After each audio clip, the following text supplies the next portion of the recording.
Good morning, it's 8 o'clock on Tuesday the 21st of March. The family of the head teacher Ruth Perry, who took her own life after an Ofsted inspection at her school. It was downgraded from outstanding to inadequate after a visit from inspectors. Let's find to one question. Is it right to judge a school by one single grade? Her school was downgraded. In January this year, a primary head teacher took her own life. She was waiting for Ofsted to publish a report grading her school inadequate, fearing it would mean losing her job and career. As an inquest examines Ruth Perry's suicide, I've been finding out more about who she was. Nothing's going to bring my sister back. Nothing's going to bring my niece's mum back. But if there are lessons that can be learnt so that no head teacher has to go through what Ruth went through, then that would be a positive outcome. I'm Branwen Jeffreys, the BBC's education editor, and this is 5 Minutes on Ruth Perry.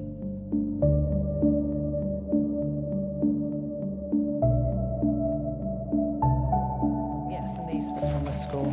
And these are a local church in Caversham.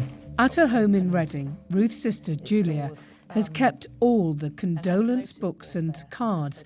There are huge folders filled with tributes and descriptions of Ruth's kindness. I think a lot of them, if not most of them, are children from the school and their families, but not exclusively.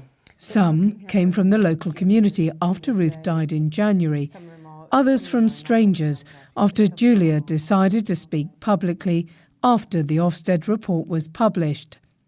The sisters grew up in Caversham, a leafy suburb of Reading.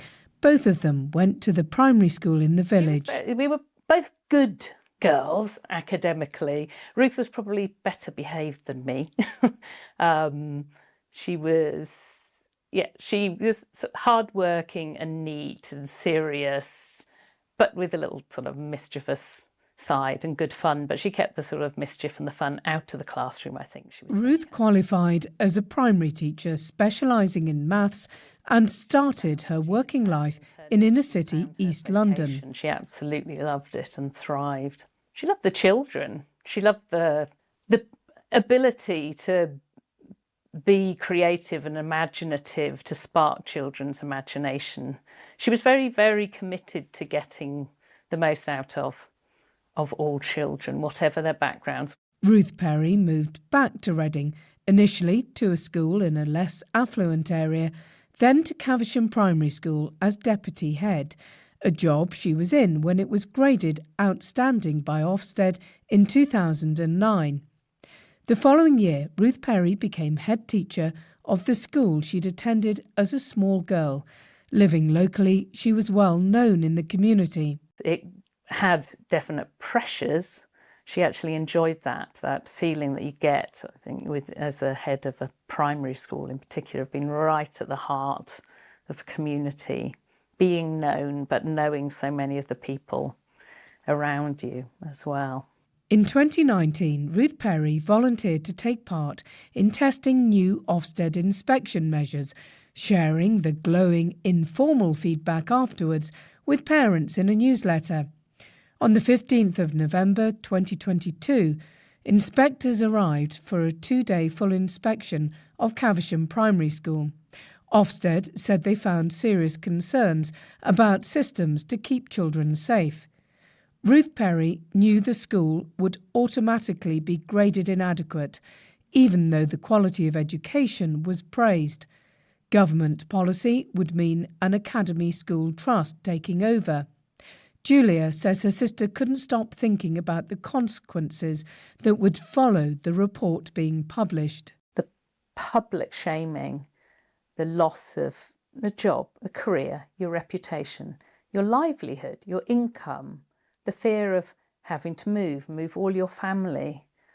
Ruth was worried her children would get bullied because of what had happened at Caversham Primary. You know, it has this snowballing effect that sort of gnawed away, I think, at Ruth, at her the whole sense of her identity. On the 21st of March, more than 2 months after Ruth Perry's suicide, The report grading Caversham Primary inadequate was published. Ruth Perry's death sparked a wider debate about the mental health of teachers and school inspection. Ofsted has said it was deeply saddened by Ruth Perry's death, but it doesn't accept the inspection itself contributed to her mental health or to her death. The coroner will hear evidence from Ofsted, from the local authority which is working with Ruth Perry on changes, and from the local mental health services she contacted after the inspection. But the inquest can't look at whether the inspection judgment was correct. The garden's looking beautiful. It's not looking bad, is it? Oh, I cut the grass at the weekend, it's a bit wet. So. With another local head teacher and a parent at the school, Julia has been asking for change, meeting government officials and the Education Secretary. Caversham Primary School was re-inspected and put up to good by Ofsted in July. A clock commemorating Ruth Perry now overlooks the playground. Thanks for listening. For the latest on the inquest, keep across the BBC News website. And for more podcasts like this, subscribe to 5 Minutes On BBC Sounds.